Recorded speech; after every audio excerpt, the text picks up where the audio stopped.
오늘 본문에 있는 이 말씀을 가지고 말씀으로 복의 기준을 바꾸다. 말씀으로 복의 기준을 바꾸다라는 제목으로 하나님의 말씀을 증거하도록 하겠습니다. 오늘 원래 제가 창세기 25장에 있는 말씀 전체를 다 읽어야 되는데 오늘 제가 일부분만 읽었습니다. 그 뒤에 있는 내용은 뭐 이삭이 에서와 야곱을 낳았는데 뭐 에서와 야곱이 뭐 이러하였고 또 장자권을 또 에서가 팔고 야곱이 취했다 뭐 이런 얘기가 나오거든요. 아무튼 오늘 이 창세기 25장에 있는 전체적인 내용을 가지고 하나님이 주시는 은혜를 여러분들과 함께 나눠보도록 하겠습니다. 제가 여러분들에게 창세기에 있는 말씀을 쭉 이렇게 강의하고 있는데요. 창세기는 총 50장으로 되어 있다고 했습니다. 창세기가 무슨 내용입니까? 라고 제가 물으면 자 무슨 내용이라고 자 이렇게 외웠죠. 자 창세기는 무슨 내용이 있습니까? 아죠. 네 사람이 먼저 안 나오죠. 네 사건, 네 사람 이렇게 얘기한다고 했습니다. 그죠? 어쨌든 뭐 영어로 하면 for event, for people 이렇게 얘기하겠죠. 창세기에 나오는 네 가지 사건과 네 사람의 이야기가 창세기 전체에 나오는 내용입니다. 네 사건은 어떤 사건이 있다고 그랬습니까? 처음에 창세기 1장부터 11장까지 무슨 사건이 처음에 나오죠? 창세기에 무슨 내용이 제일 처음 나옵니까? 창조가 먼저 나오죠. 그죠? 창조, 사람도 창조하고 온 세상 만물을 천지 창조하시는 하나님 모습이 나오죠. 그리고 두 번째 사건은 무슨 사건이 나옵니까? 사람이 죄를 짓고 타락하는 사건이 나오죠. 그래서 이걸 창조라고 얘기하고 또 두 번째를 타락이라고 얘기합니다. 아시겠죠? 그러니까 창세기에는 하나님이 처음에 모든 만물을 창조하는 이야기가 하나 나오고 또 하나는 인간이 선악을 알게 하는 나무 과실을 먹고 죄를 짓는. 그래서 어떻게 해요? 에덴 동산에서 쫓겨나잖아요. 동쪽으로 쫓겨나잖아요. 그죠? 동쪽으로 쫓겨났다가 나중에 보면 하나님께서 어디에서부터 부릅니까? 동쪽으로 다시 부르잖아요. 그래서 여러분 성막이 문이 어디로 나와 있다고 했습니까? 동쪽으로 나와 있다고 그랬잖아요. 그러니까 동쪽으로 쫓겨났으니까 동쪽에서 다시 들어오라고 성막문이 동쪽으로 나와 있는 겁니다. 옛날에 한국에 교회를 가면 항상 교회를 지을 때 항상 들어가는 입구가 어디 있는지 아세요? 동쪽으로 있었어요. 동쪽으로. 한번 곰곰이 한번 생각해 보세요. 여러분 딱 교회를 딱 들어가면 교회 들어가는 문이 항상 동쪽에 있었습니다. 제가 다니던 옛날 교회도 동쪽으로 문이 나와 있었어요. 그래서 여러분 한번 생각해 보시면 동쪽으로 나와 있는 문은 그러니까 동쪽이니까 여기서 동쪽이니까 어디입니까? 저쪽입니까? 하여튼간에 우리도 문이 저기 있긴 있네, 그죠? 일단 어쨌든 그런 식으로 돼 있다는 거. 그래서 두 번째 사건은 타락에 관한 이야기가 나오고 세 번째가 무슨 사건이 나옵니까? 아주 유명한 사건이 나오죠. 무슨 사건이 나옵니까? 노아 홍수 사건이 나오잖아요. 아주 큰 사건이죠. 그리고 마지막 네 번째 사건은 무슨 사건이죠? 노아 홍수 사건이 나오고 또 무슨 사건이 있습니까? 또 무슨 사건이 있습니까? 바벨탑 사건이 나오죠. 아이고 우리 집사님 요즘 잘 나가고 계세요. 성경을 봐야 돼요. 성경을. 바벨탑 사건이 나옵니다. 이 네 가지가 1장부터 11장까지 쭉 나오거든요. 그럼 12장부터 50장까지는 무슨 내용이 나오냐? 바로 네 사람의 이야기가 나온다는 게. 누구 이야기가 나옵니까? 처음에 아브라함 나오고 또 두 번째는 이삭이 나오고 여기 외우는 방법 제가 가르쳐 줬죠. 그리고 또 세 번째는 야곱이 먼저 나오고요. 그리고 마지막이 요새죠. 그래서 제가 어떻게 외우라 했습니까? 나는 바보가 장로님 어떻게 해요? 나는 아이야요 이렇게 외웠잖아. 아이야요. 나는 바보가 아이야요 이렇게 외우라 했잖아요. 아이야요 이렇게 아브라함, 이삭, 야곱, 요셉 이래 네 사람 있다고 제가 배웠죠. 그래서 이 이야기를 쭉 여러분들하고 이야기하고 있었다라는 거죠. 그 네 사람의 이야기 중에 아브라함의 이야기가 12장부터 25장까지 나오거든요. 그러니까 오늘 우리가 읽은 내용이 25장이니까 25장에는 아브라함이 죽었다는 얘기 나오겠습니까? 안 나오겠습니까? 죽었다는 얘기가 나오겠죠. 왜냐하면 25장까지 아브라함이 이야기가 나온다 했으니까. 여러분 오늘 말씀 보니까 아브라함이 향년 언제 죽었다고 돼 있죠? 175세. 아이고 오래 살았네요. 175세 향년 175세 어떻게 해요? 높이 늙어서 기운이 다하여 죽었더라. 그렇게 이야기를 하고 있다라고 하는 겁니다. 그래서 어쨌든 여러분 이 25장의 내용은 아브라함이 죽는 얘기가 나와요. 자 그러면 아브라함이 죽으면 내용이 끝나야 돼요? 아니면 내용이 계속 이어져야 돼요? 내용이 끝나야 맞다는 거예요. 나중에 여러분 창세기 50장에 보면 50장에 누가 죽었더라 하면 다 끝나요. 50장에는 누가 죽어야 됩니까? 네 사람 중에 맨 마지막 사람 죽으면 되잖아요. 누가 죽어요? 요셉이 죽으면 끝나요. 그래서 여러분 창세기 50장 맨 뒷부분에 가면 요셉이 죽었더라 하면 창세기가 다 끝납니다. 아시겠죠? 그러니까 지금 아브라함이 죽었더라고 했으니까 25장에는 아브라함 이야기가 끝나는구나, 그렇게 생각할 수가 있는 거죠. 근데 여러분 실질적으로 이 아브라함에 관한 이야기를 쭉 읽어보면 오늘 본문에 있는 말씀 보면 아브라함이 죽은 얘기 말고도 다른 얘기 많이 나와요, 안 나와요? 계속 나와요. 그게 무슨 얘기가 나옵니까? 12절에 보면은 사라의 여종 애굽인 하갈이 아브라함에게 낳은 아들 이스마엘의 족보는 이러하고, 자 12절에 보니까 이스마엘의 족보가 나온다는 거예요. 족보가 나오고 있다는 거예요. 그리고 19절에는 누구의 족보가 또 나온답니까? 19절에는 누구의 족보가 나온다고 되어 있습니까? 이삭의 족보가 나온다고 얘기하고 있다는 거예요. 그러니까 아브라함이 죽고 난 다음에 이 내용이 끝난 게 아니라 계속 내용이 나오는 거예요. 이스마엘의 족보도 나오고 이삭의 족보도 나오고, 나중에 우리가 읽지 않았습니다만 24절부터 26절까지 내용을 보면 우리 한번 볼까요?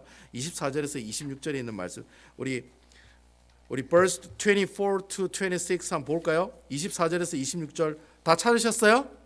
다 같이 한번 읽어봅시다. 시작. 그 해산 기한이 찬즉 태에 쌍둥이가 있었는데, 25절 먼저 나온 자는 붉고 전신이 토록 같아서 이름을 에서라고 하였고, 26절 후에 나온 아우는 손으로 에서의 발꿈치를 잡았으므로 그 이름을 야곱이라 하였으니, 리브가가 그들을 낳을 때 이삭이 60세더라. 자 여러분, 원래 25장은 아브라함의 이야기만 나오는 게 맞아요. 근데 오늘 본문에 보면 아브라함의 이야기만 나오는 게 아니라 이삭의 족보도 나오고 이스마엘의 족보도 나오고 또 누구 얘기도 나와요?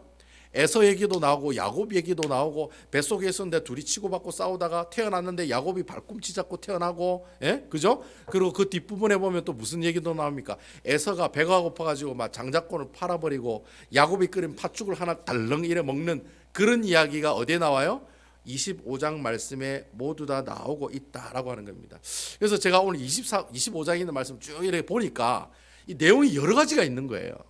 옛날에 여러분 추석 명절이나 그 설날 때 아이들에게 뭐 선물해 줬습니까? 보통 뭐 선물해 줬습니까?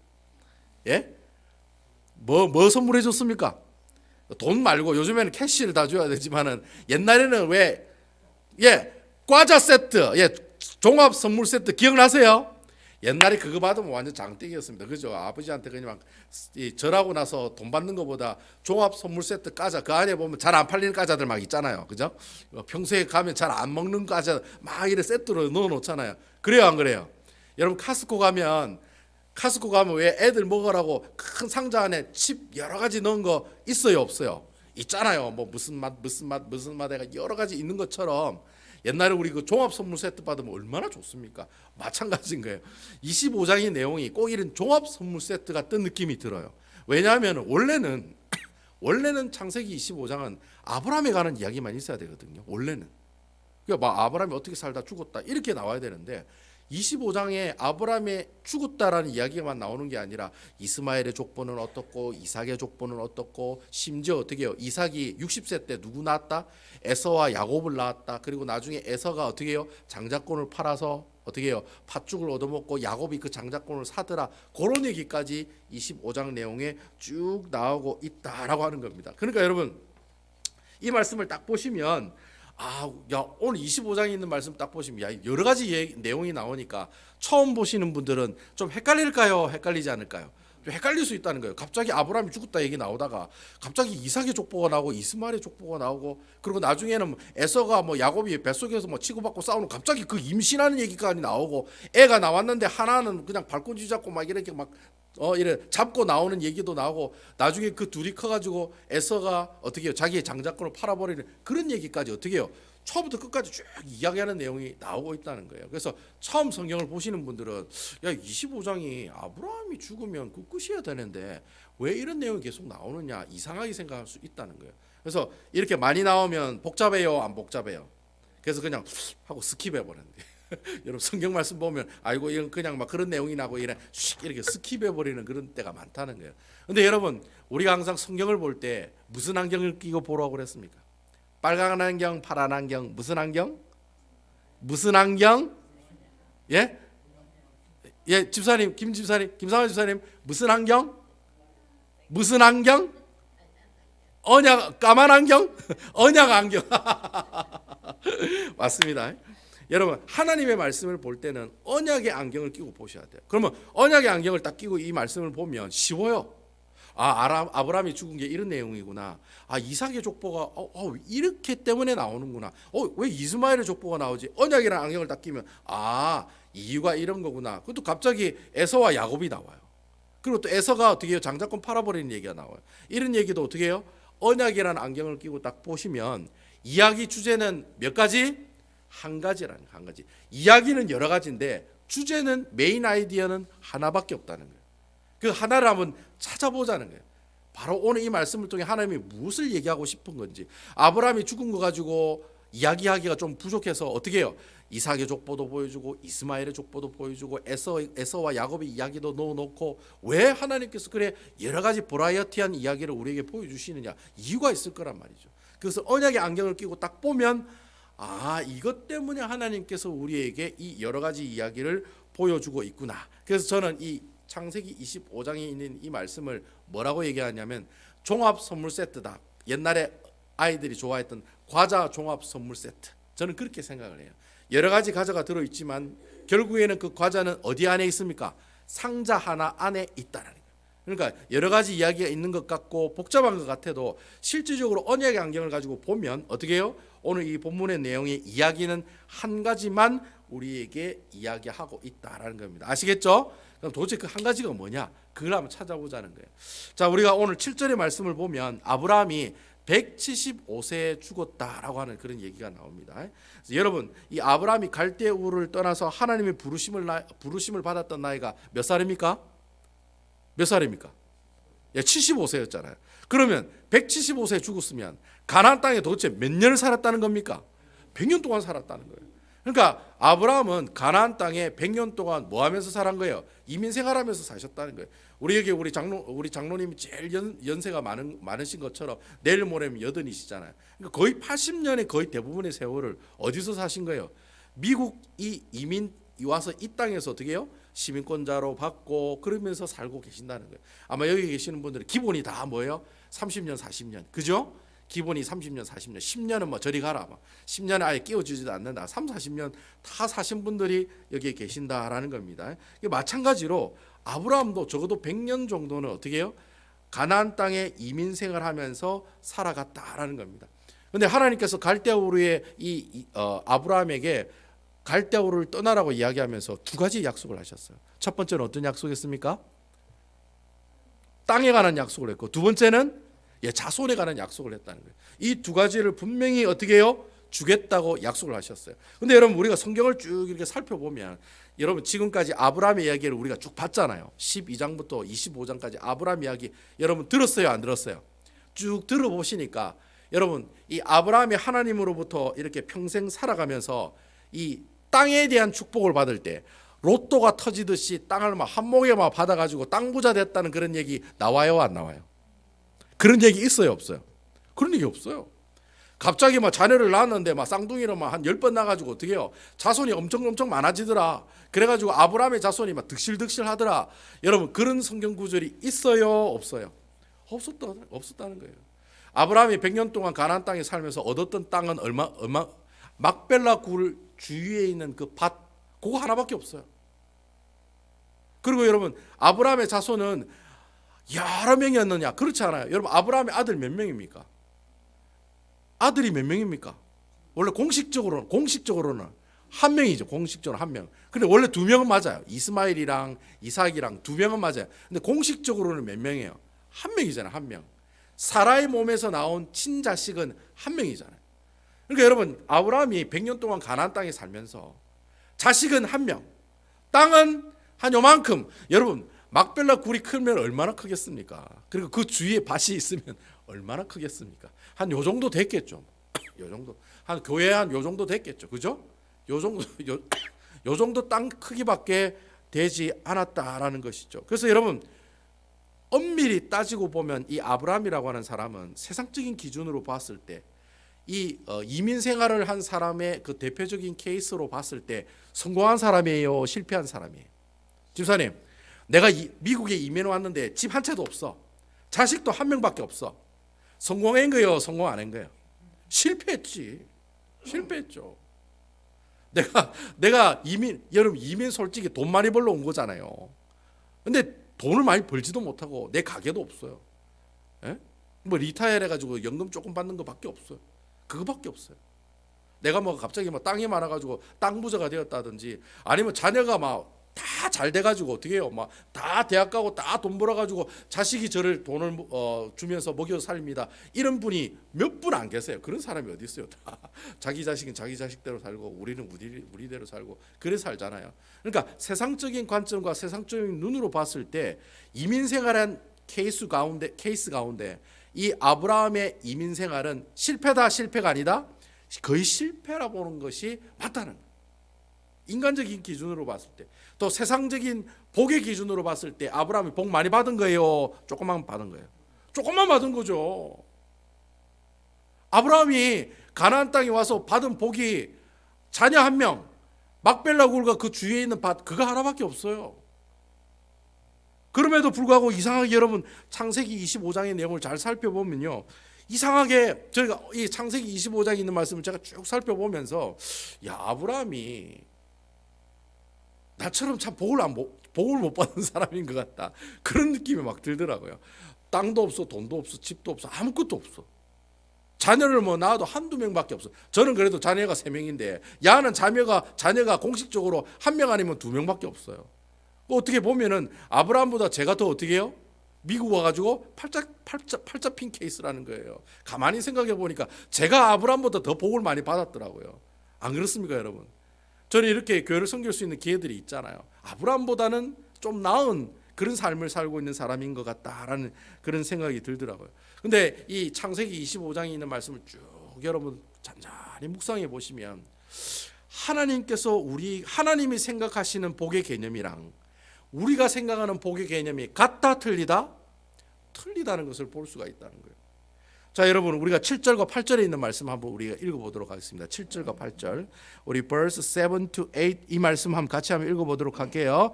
다 같이 시작. 아브라함의 향년이 175세라. 8절, 그의 나이가 높고 늙어서 기운이 다하여 죽어.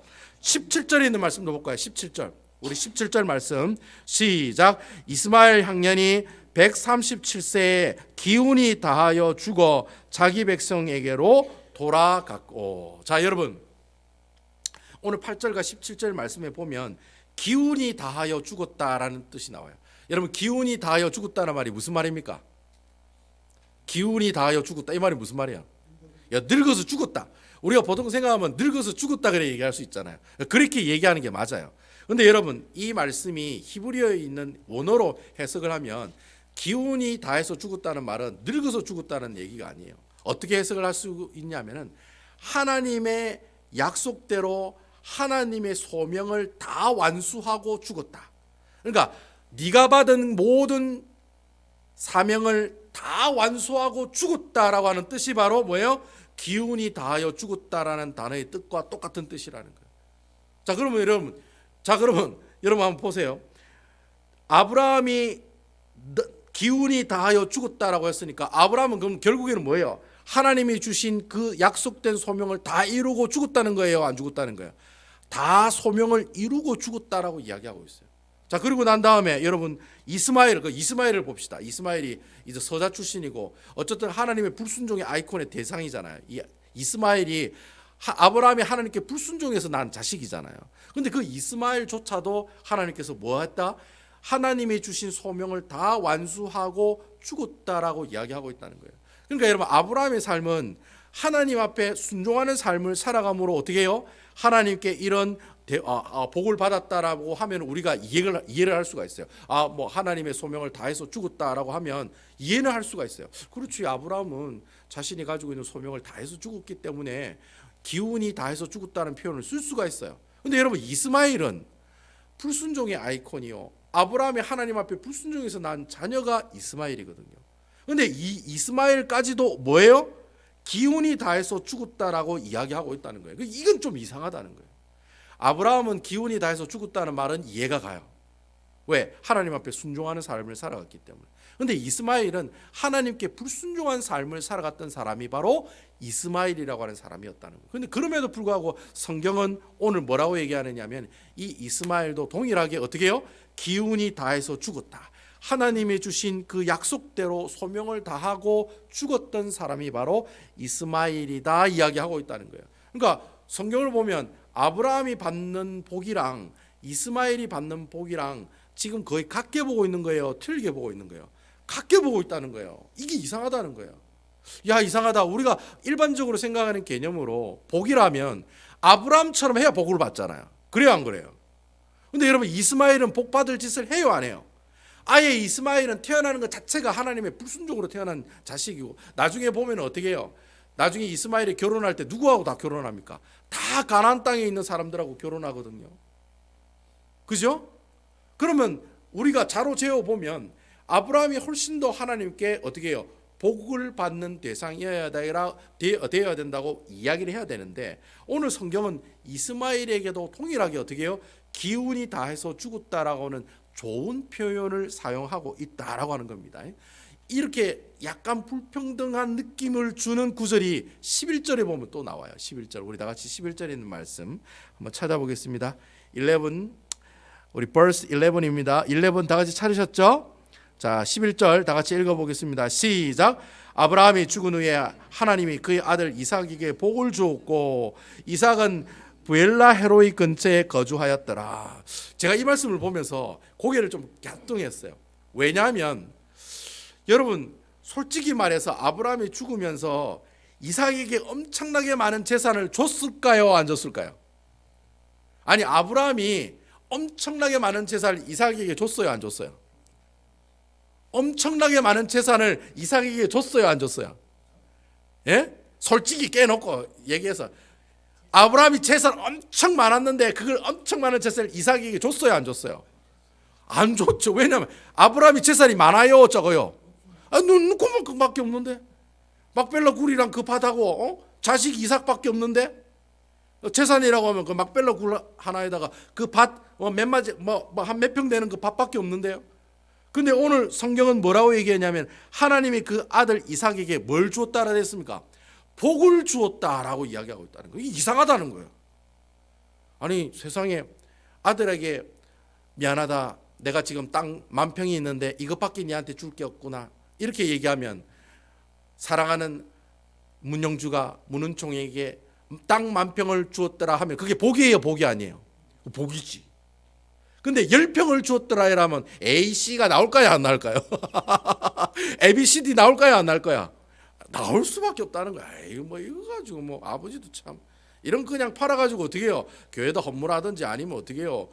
불쌍한 사람 도와주라고 얘기하면 되지. 10평이 만약에 명동 근처에 있거나 아니면 샬롯 땅이 아주 비싼 땅이 있으면 10평도 비싸겠지만, 그렇지만 여러분 기본적으로 생각해서 몇 평밖에 없는데 그 몇 평을 이삭에게 줬는데 이삭이 하나님으로부터 뭘 받았다?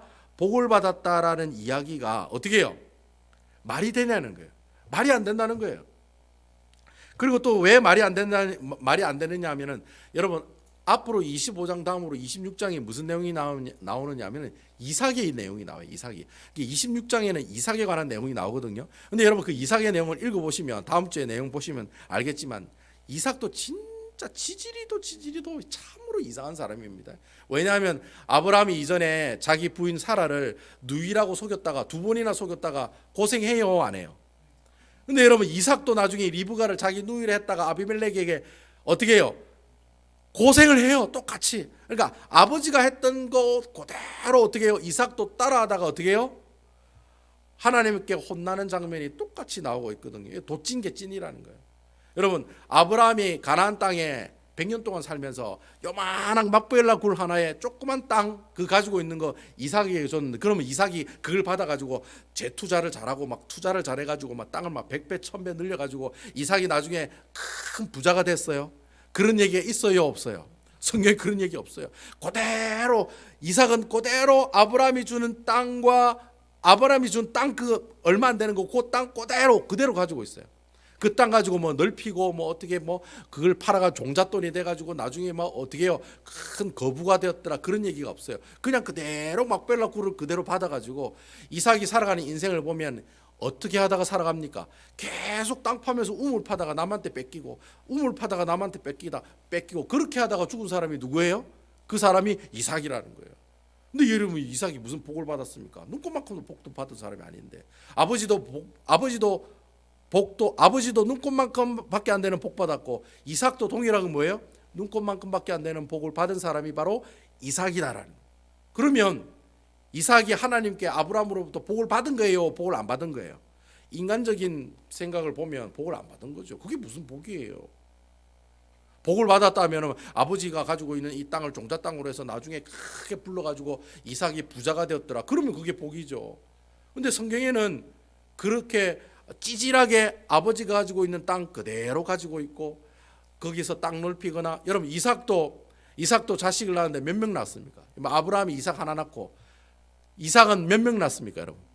2명밖에 안 낳았잖아요. 에서하고 야곱 2명밖에 안 낳았잖아요. 그러니까 아버지하고 똑같은 거예요. 아버지는 이스마엘이랑 이삭 2명 낳고 이삭도 똑같이 어떻게 해요? 야곱과 에서 2명 낳고 자식도 2명 낳고 2명 낳고 똑같이 2명 낳고 그리고 아버지가 하는 그 일 그대로 어떻게 해요? 땅 그대로 가져가지고 그대로 막벨록을 가지고 있고 자기가 재산 늘어난 것도 없어. 그럼에도 불구하고 오늘 성경에는 뭐라고 되어 있습니까? 하나님은 그 아들 이삭에게 아브라함이 뭘 주었다? 복을 주셨다. 하나님이 이삭에게 복을 주셨다라고 성경은 이야기하고 있다는 거예요. 그러면 결국에는 하나님이 생각하는 복의 개념이랑 우리가 생각하는 복의 개념이 같다는 말이에요? 틀리다는 말이에요? 틀리다는 말이에요. 그럼 하나님이 생각하는 복의 개념은 뭐냐 말이에요. 여러분 사람이 생각하는 복의 개념은 어떤 복의 개념입니까? 눈에 보이는 것이 복이죠. 그래요 안 그래요? 눈에 안 보이면 없어요.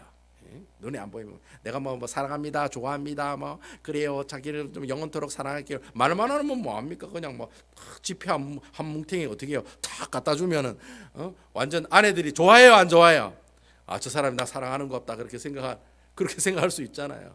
그렇잖아요. 오늘날의 세상 사람들은 복의 개념이 뭐냐면 눈으로 보여야 돼. 돈, 땅, 집, 자동차, 예? 내 거 먹고 마시는 거. 눈에 보이는 것이 내가 생각하는 복의 개념들이라는 거예요. 그러니까 여러분 내 눈에 돈이 안 보이고 차가 안 보이고 집이 안 보이면 내가 복 받았다 이야기해요, 안 해요? 안 한단 말이죠. 근데 여러분 하나님께서 생각하시는 그 복들은 어떤 복이냐? 이래 눈에 보이는 복들이냐? 그렇지 않다는 거예요.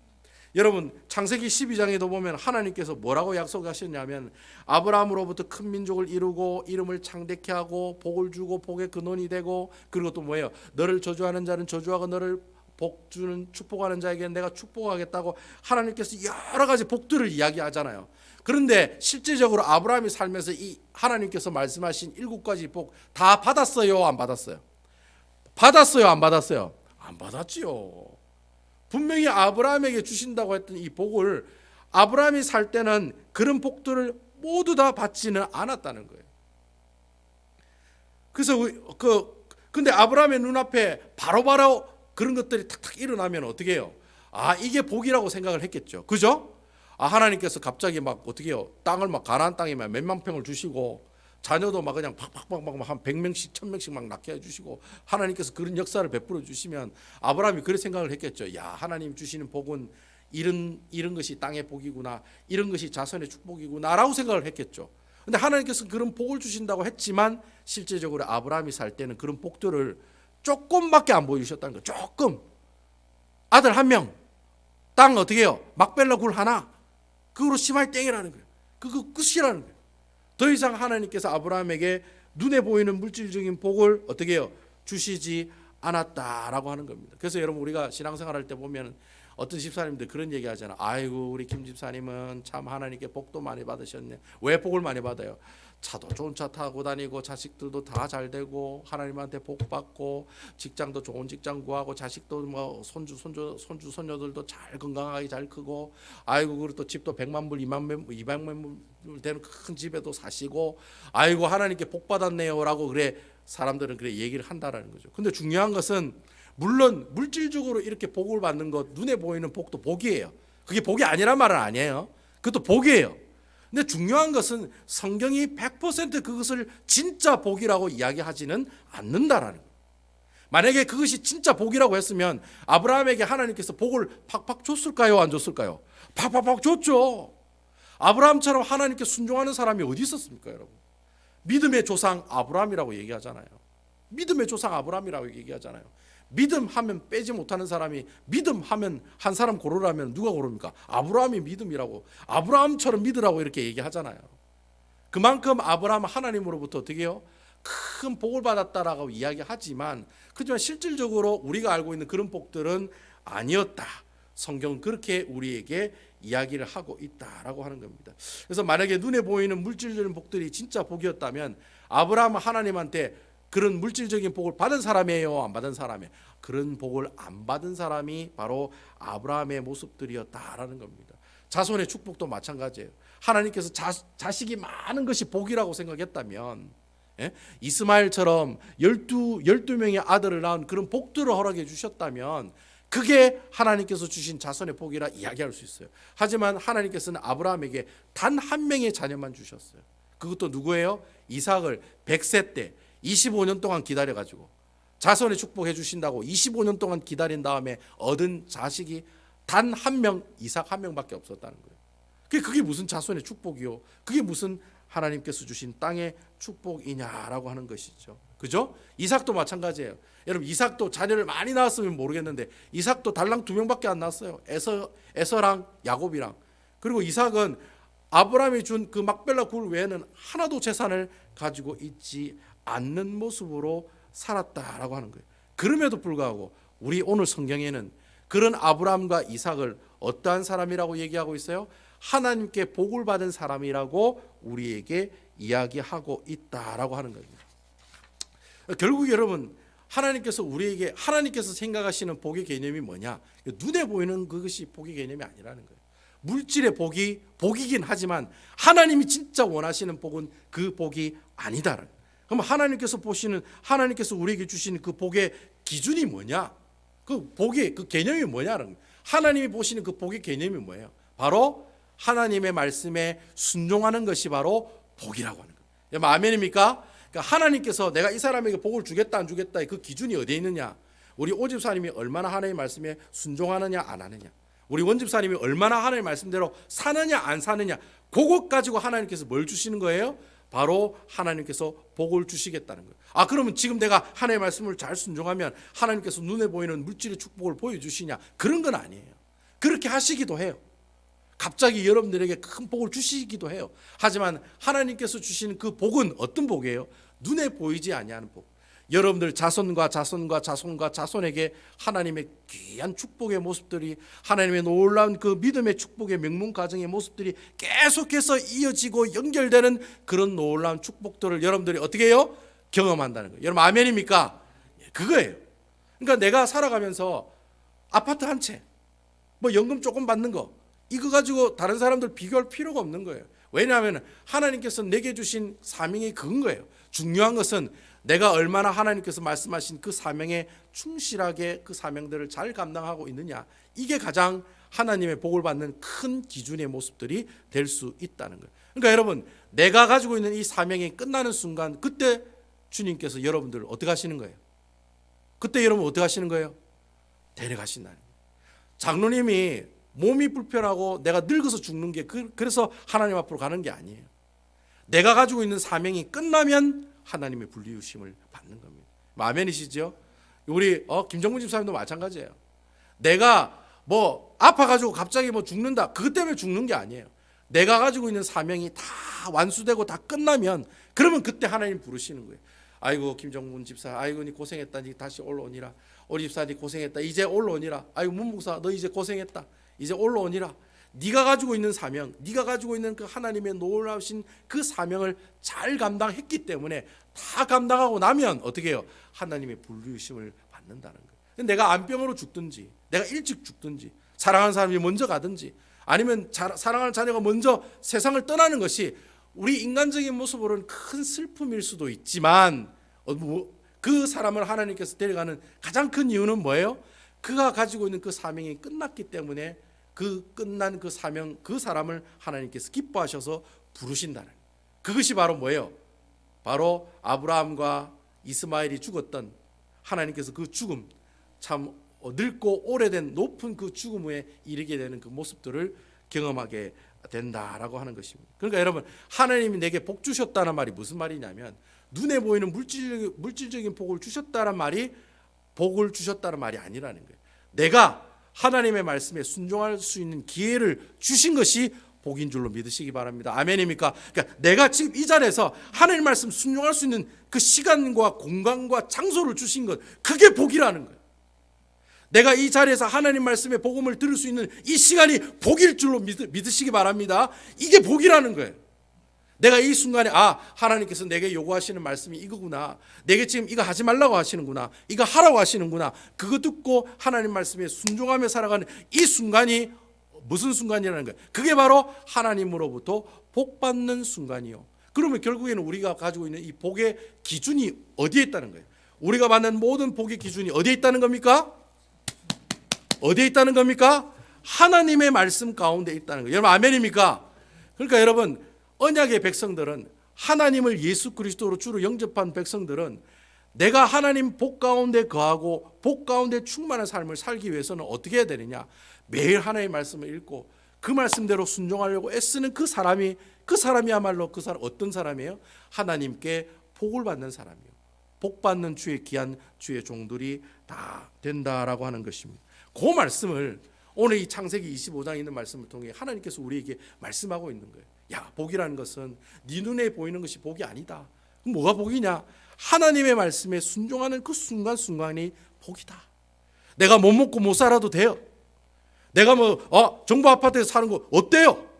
내가 연금 100불 이하로 받습니다. 그래 살면 어때요? 나는 지금 차가 이거밖에 안 되면 그 차 타면 어때요? 아무 상관이 없다는 거예요. 내가 하나님의 말씀을 순간순간 지키려고 애쓰고 그 말씀대로 순종하며 살아가는 그 순간을 두고 하나님께서는 우리에게 뭐예요? 그게 바로 복이다. 그게 바로 복 받는 사람의 모습들이다라고 오늘 이 창세기 25장의 말씀을 통해 하나님께서 우리에게 말씀하고 있다라고 하는 것입니다. 저는 우리가 살고 있는 이 환경을 보면은 참 우리가 이해 못하는 상황들이 너무 많은 것 같아요. 하나님, 왜 저에게 이런 상황을 주십니까? 제가 최근에 그런 생각을 참 많이 했던 것 같아요. 하나님, 왜 하필이면 저에게 이런 상황들을 주십니까? 왜 이런 환경들을 주십니까? 하나님, 왜 저에게 이런 어려움을 주십니까? 우리 교회에 왜 이런 어려움을 주십니까? 여러분, 왜 나는 이런 복들이 없습니까? 다른 목사들은 다 잘 나가는데 왜 저는 이렇습니까? 그 문제 때문에 얼마나 많이 고민하고 얼마나 하나님 앞에 기도했는지 몰라요. 그때 하나님 주신 말씀이 오늘 이 창세기 25장에 있는 이 말씀인 거예요. 문 목사, 영주야, 그게 복이 아니라는 거예요. 그건 뭐가 복입니까? 네가 하나님 말씀에 어떻게 하면 순종하려고 살아갈까? 발버둥치고 몸부림치는 그게 바로 뭐예요? 복 받는 사람의 비결이요, 복 받는 사람의 모습들이다라는 겁니다. 그러니까 여러분, 결국에는 내가 처해 있는 환경을 보고 내가 쭈그려져 있으면 그 사람 하나님 기뻐하세요? 기뻐하지 않으세요? 하나님 기뻐하지 않는다는 거예요. 여러분, 하나님에게 실패한 인생은 어떤 인생입니까? 하나님의 말씀을 가까이 하지 않는 것이 하나님을 향한 사람들의 실패의 대표적인 모습이라는 사실을 항상 기억하는 여러분 되시기를 주님의 이름으로 축원드립니다. 여러분, 인간적인 모습으로 볼 때는 눈에 보이는 것이 복일 수 있어요. 하지만 하나님의 눈에서는 하나님의 말씀을 얼마나 잘 순종하느냐, 내가 이 말씀대로 어떻게 살아가느냐, 그게 바로 하나님께서 우리에게 주시는 복의 가장 큰 기준이요, 그게 바로 복된 삶의 모습들이다라고 하는 것입니다. 요즘 여러분 사순절이라고, 여러분 사순절이라고 아세요? 예수님께서 십자가에 못 박혀 죽으시는 그 순간까지 2월 22일부터 4월 6일까지 40일 기간 동안에 예수님께서 사역을 하시면서 예루살렘 땅으로 십자가에 못 박혀 죽으시고 가는 그 기간을 40일을 정해놓고 하나님의 말씀을 묵상하는 기간을 사순절이라고 해요. 보통 이것은 이제 미국계에는 이런 게 잘 없어요. 사순절이라고 없는데 한국 사람들이 이런 걸 잘 만들어 놨어요. 유대인들도 사순절이라는 기간이 있긴 있는데, 어쨌든 여러분, 이 사순절이라고 하는 이 기간에 저는 지금 이 기간이 사순절 기간이거든요. 여러분들 어렵고 힘들 때마다 항상 예수님을 생각했으면 좋겠어요. 여러분 예수님이란 분은 인간적인 눈으로 봤을 때 실패한 사람이에요, 성공한 사람이에요? 실패하신 분이에요. 그분은 가난하고 가진 것도 없고 모든 사람들에게 다 따돌림을 받고 고난과 핍박을 받고 나중에는 십자가에 못 박혀 죽은 사람이었어요. 여러분 십자가에 못 박혀 죽는다는 말은 내가 가장 인간이 맞는 가장 큰 벌 중에 가장 수치스럽고 피하고 싶은 벌이 바로 십자가 형벌이거든요. 근데 그 십자가 형벌을 향해서 예수님께서 어디로 가세요? 예루살렘을 향해서 쭉 걸어가시는 내용이 어떻게 해요? 사복음서를 통해 우리에게 이야기하고 있다라고 하는 겁니다. 왜 예수님이 예루살렘을 향해서 가셨을까요? 이유는 한 가지밖에 없어요. 예수님이 골고다 십자가에 못 박혀 죽으시는 것이 그의 사명이었기 때문에 그렇다는 거예요. 예수님의 사명은 십자가에 못 박혀 죽으시는 거였어요. 그래서 예수님께서는 그 죽는다는 사실도 알면서도 어떻게 해요? 그 골고다 언덕에 있는 예루살렘을 향해서 두벅두벅 걸어가시는 그 길을 걸어가셨다라고 하는 것이죠. 그래서 예수님의 죽음을 예수를 안 믿는 사람들은 참 불쌍한 사람의 죽음이다라고 이야기하지만 여러분 사도 요한이 지은 요한계시록에 보면 이 예수님의 죽음을 무슨 죽음이라고 얘기합니까? 복된 죽음이라고 이야기하고 있다는 거예요. 그리고 골로새서 2장 15절에 보면 사도 바울 선생은 이 예수 그리스도의 죽음이 실패한 것이 아니라 어떠한 것이다? 완전 승리하는 죽음이라는 거예요. 누구를 향한 승리입니까, 여러분?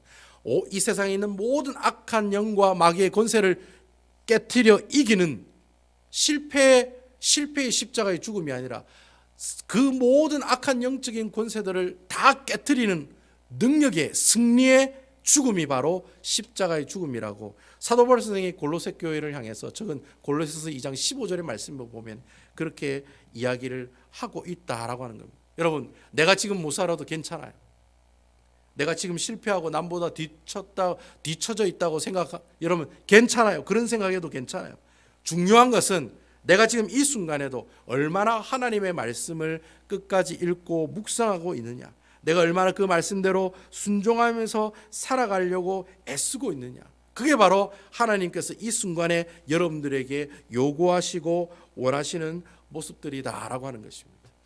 아브라함은, 이삭은 세상적인 눈으로 봤을 때는 실패한 사람처럼 보였지만 하나님의 눈으로 봤을 때 그들은 어떻게 해요? 하나님의 복을 충만하게 누리고 받은 사람이라고 성경은 오늘 말씀을 통해 우리에게 이야기하고 있어요. 바로 그러한 놀란 복받은 사람이라는 그 모든 기준이 어디에서 나오는 겁니까? 아브라함과 이삭이 얼마나 하나님의 말씀에 순종했느냐. 여러분 이삭이 얼마나 하나님께 순종 잘하는 사람이었는지 몰라요. 그리고 여러분 아브라함도 마찬가지예요. 아브라함이 가지고 있는 가장 큰 장점 하나가 바로 하나님의 말씀에 무조건 어떻게 해요? 일단 믿고 고하는 게 아브라함의 특징이잖아요. 그래서 아브라함이 그런 복들을 누릴 수 있었던 가장 큰 이유는 내 뜻과 맞지는 않지만 하나님의 뜻이라면 내가 어떻게 한다? 순종한다는 거예요. 여러분 아멘이시죠? 내 뜻하고는 안 맞아도 하나님하고 뜻이 맞으면 내가 그 하나님의 뜻에 순종한다는 거예요. 바로 그 사람이 어떤 사람이에요? 복 있는 사람이에요. 하나님께 복된 사람이라 칭찬받는 사람의 모습들이다라고 하는 것입니다. 저는 우리 배단위교회 성도 여러분들이 그 어떤 상황 가운데 있을 때도 무엇을 붙들고 있어요? 하나님의 말씀을 붙들고 있는 아름다운 주의 귀한 백성들 되시기를 주님의 이름으로 축원을 드리겠습니다. 따라합시다. 말씀을 붙들면 복이 나에게 굴러온다.